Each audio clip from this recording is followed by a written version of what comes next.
Hello friends, welcome back to my channel M blogs. Hope आप सभी अच्छे होंगे। फ्रेंड्स, आज मैं एक छोटी सी होम रेमेडी के साथ आई हूँ। It's remedy for cough. अक्सर देखा जाता है कि ऐसे मौसम में जब विंटर्स आती हैं या फिर क्लाइमेट चेंज होता है तो बच्चों को, हम बड़ों को, सभी को कफ की प्रॉब्लम रहती है। चाहे वो ड्राइड कफ हो या वो जैसे मर्जी बलगम वाली खांसी हो।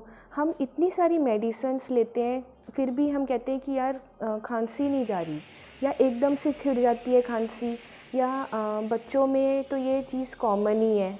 ठीक है, तो ये बहुत छोटी सी रेमेडी है जिससे बहुत जल्दी इफ़ेक्ट पड़ता है।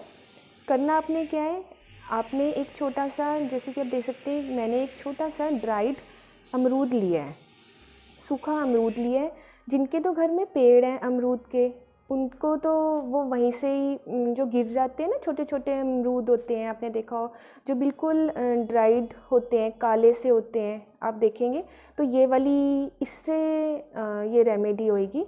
तो मैंने एक छोटा सा जैसे ये अमरूद लिया है, और आप मार्केट से भी परचेज़ कर सकते हैं। ठीक है, आपने करना क्या है, थोड़ी देर जो नॉर्मल अमरूद है उसे सनलाइट में आप रख दें, और बिल्कुल कोशिश करें कि वो बिल्कुल ड्राइड हो जाए। बिल्कुल सूखा हुआ जो अमरूद होता है ना, वो आपने लेना है। और क्या करना है, आपने थोड़ा सा रोस्ट कर लेना है। इसे मैंने तवे में थोड़ा सा रोस्ट कर लिया ताकि ये सॉफ्ट हो जाए, और फिर मिक्सी में आप ग्राइंड कर सकते हैं। ठीक है, और पाउडर फॉर्म में ये फिर आपको मिल जाएगा। आप किसी भी डब्बी में ये रख सकते हैं, ये ख़राब नहीं होएगा। और थोड़ा सा, मतलब बाउल में आप इसे लें और इसमें शहद थोड़ा सा मिक्स करें।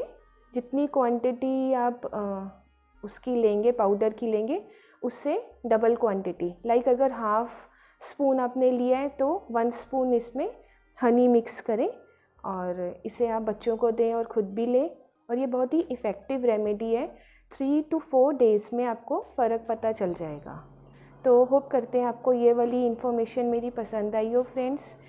And please like, share and subscribe my channel. तब तक के लिए बाय फ्रेंड्स।